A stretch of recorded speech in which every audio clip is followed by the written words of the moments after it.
স্যারের যেখানে দাঁড়িয়ে আছি এখানে একটা চেয়ারে স্যার বসে লাস্ট যখন স্যারের সাথে দেখা আমরা এইভাবে গ্র্যান্ড প্যারেন্টস ডেতে তারপর পুজোর ইয়ের সময়ও তো সেখানে স্যার বলতে বললে বলা আর স্যারের জন্য কেউ বলতে বলছে সেই জন্য বলা এইটা যে মানে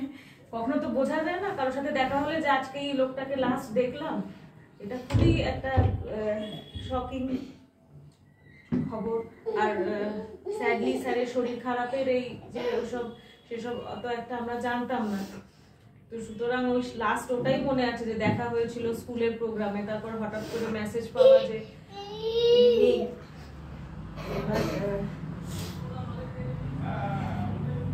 এখনো স্যারের তো একটা খুব মানে প্রেজেন্সটা খুব বড় ছিল যেটুকু আমরা দেখেছি যে উনি একটা ঘরের একটা কোণাতে বসলেও তার দিকে অ্যাটেনশনটা যায়, উনি একটা কিছু বললে হাজার কাজ ছেড়ে তার কথাটা শুনতে মানে ইচ্ছে হয়, তার কথা বলার ধরন বা সেই সবই একটা এখনো যেন চোখের মধ্যে খুবই পরিষ্কার ভাবে জল করছে। স্যারের সাথে প্রথম কথা আমার ফোনে, অফকোর্স মেয়ের জন্যই, আমার মেয়ের কিছু সমস্যা যেটার মধ্যে মেজরলি স্পিচ ডিলে অ্যান্ড তার কিছু অ্যাসোসিয়েটেড সমস্যা ছোট থেকে যখন হয়, যখন একটা ওর এরকম বয়সে আসে, যখন স্কুল কনসিডার করছি আমরা, তখন অনেক জায়গাতেই ওভার দ্য ফোন যখন ভর্তির জন্য কথা বলি,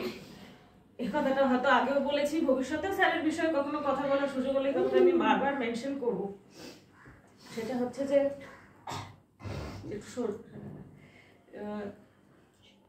স্যারকে যখন মানে যখন অনেক জায়গায় ফোন করি, তখন প্রথমে স্কুলের তরফ থেকেও অফকোর্স যে স্কুলের যেরকমই আমার প্রশ্ন আসে যে বাচ্চা এখন কত বয়স, কি পারে, সেখানে সবকিছুই আমার দিক থেকে নাই ছিল, কথা বলতে পারে না,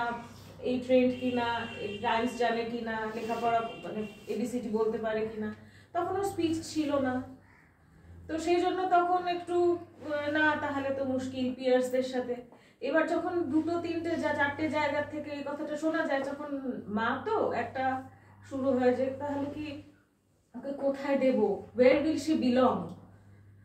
তখন একজনের ওর স্যার আছেন যিনি ওর স্পিচের যার কাছে আমরা নিয়ে যাই, উনি এই স্কুলের কথা বললেন, উনি আবার জেনেছেন এই স্কুলের কথা, এই স্কুলেরই এক স্টুডেন্ট যিনি ও স্যারের কাছেও যেতেন, তখন আমাকে বললেন চোখ বন্ধ করে ওখানে চলে যান, আরে আপনার তো এত ভালোই, আপনার তো ঘরের কাছে, চোখ বন্ধ করে চলে যান। এবার চলে যাব, তার আগে ফোন করাতে স্যারের নাম্বার পাওয়া গেল, স্যারকে ফোন করলাম, স্যারকে যেহেতু এর আগে কি কথা হয়েছে স্কুলের কথা বলার সময়, তো আমি সেই একই বলে যাচ্ছি, স্যার এরকম ব্যাপার, আমার মেয়ে এত বয়স, কিন্তু ও না এটা অসুবিধাও, এখনো কথা বলে না, ওটা পারে না। উনি আমাকে মাঝপথে থামিয়ে দেন, বলে আচ্ছা ঠিক আছে, আপনি বাচ্চার বয়স কত, তখন ও 2 বছর 2 মাস মেবি, আপনি নিয়ে চলে আসুন। হ্যাঁ, বলে হ্যাঁ আপনি নিয়ে চলে আসুন, ঠিক আছে, কিছু পারে, যেগুলো পারে, যা পারে না ওকে শিখিয়ে দেওয়া হবে, স্কুল তো সেই জন্য, আপনি নিয়ে আসুন।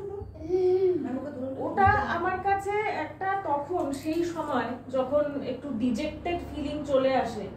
সেই সময় এটা খুব হয়তো মানে অনেকের কাছে খুব ছোট কথা, কিন্তু আমার কাছে ওই সময় ওই অ্যাসিওরেন্সটা যে বাচ্চা নিয়ে চলে আসুন, ও কি পারে সেটা দেখে নেওয়া হবে, যা পারে না সেটা করে ওকে শিখিয়ে দেওয়া হবে, that's what school is for, সেটা আমার কাছে যে কতটা একটা মানে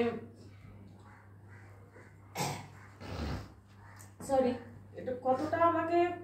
পজিটিভিটি দিয়েছিল, এই কথাটা আশা দিয়েছিল, I can't express.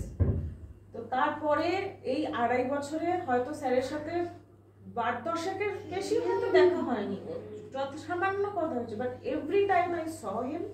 I met him, আমি ওনাকে সোজাসুজি হয়তো 1-8 বার বলতে পেরেছিলাম, কিন্তু প্রত্যেকবার আমি মনে মনে ওনাকে প্রণাম করেছি for primarily for giving me hope when there was none about my child। আর তারপরে এখানে আসার পরে এই 2 বছরে ম্যাডামরা যা করেছে, যে যতটুকু দেখা যাচ্ছে, সেটুকু আমি তখন আশাই করি। এবং আমি এখন অ্যাটলিস্ট এখানে আসার পরে আই হোপ, মানে ওটা আশা করার সাহসটা আমার মধ্যে এসছে